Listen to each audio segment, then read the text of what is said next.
I'd like to call the hearing to order this morning, and today's topic and hearing will be on the Department of Energy's FY 2014 budget. Of course, this is the first opportunity that we've had to have our new Energy Secretary, Ernest Moniz, with us. And Mr. Secretary, we're delighted you're here. We know that you have a lot of experience at the Department of Energy, having served there in the Clinton administration. And I think all of us were quite impressed with the way you sailed through confirmation. I think the vote was 97-0. And that's quite a tribute to you, I would say. So congratulations on that confirmation. And I will recognize myself now for a 5-minute opening statement.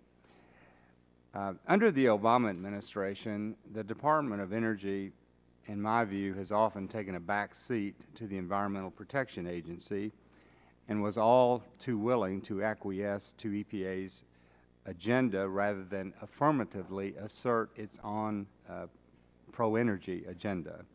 In particular, DOE allowed itself to become a part of the administration's, for lack of a better word, attack on fossil fuels, when it should have been defending them as a core component of our energy future and a critical contributor to job creation, global competitiveness, and affordable energy prices. When I think about an anti-fossil fuel movement, frequently I think about Europe. And what has happened, Europe has placed so much emphasis on renewables and wind energy and solar. And when the natural gas prices started escalating in Europe, all of a sudden in Europe, they're burning more and more coal now, and they're getting ready to build, on the books, they have plans to build 69 new coal-powered plants. I'm sorry, 69 new coal-powered plants, 60 gigawatts of new power.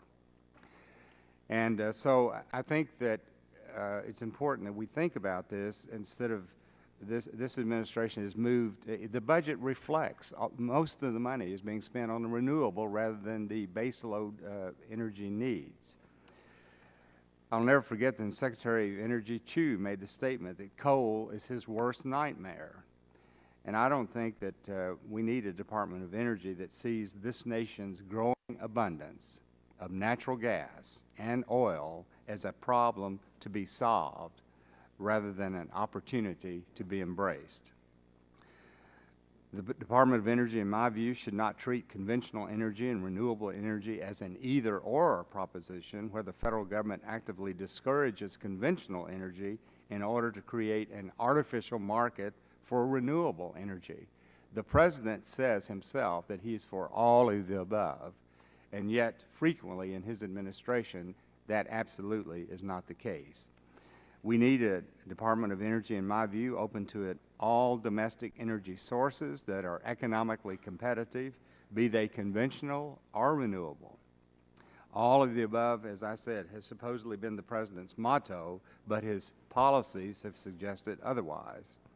In fact, yesterday I introduced legislation along with a Democratic member that would repeal a provision in the Energy Independence and Security Act of 2007 that would require that the federal government not use any fossil fuel for heating new or modified federal buildings by the year 2030. So our bill is in keeping with the President's stated goal of using all of the above, and yet that 2007 Energy Independence Security Act would phase out the use of fossil fuel in its entirety for any federal new building or modified building by the year 2030. I look forward to working with Secretary Moniz, and I believe that the proposed FY 2014 DOE budget that we will review today, as I said, still reflects the mistakes of the recent past and is not a forward-looking proposal. For example, we see in this budget an outsized, and I know that the Secretary certainly was not there at the time, but we see an outsized request for the Department of Energy's Office of Energy Efficiency and Renewable Energy, which we all support, a nearly $1 billion increase. And when you look at these numbers, You've got batteries and electric vehicles receiving more money than any other entity. Solar energy next, building technologies next, biomass next, and the conventional fuels are way down the list. And I don't think there's anything that reflects an administration's overall goals better than its budget request.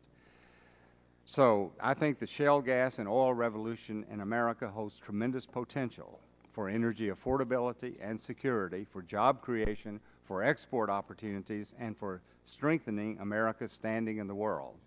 But it also poses implementation and innovation challenges for which DOE, in my view, can play an important role. DOE should be out in front of this revolution, taking steps to facilitate its development and not creating obstacles to it.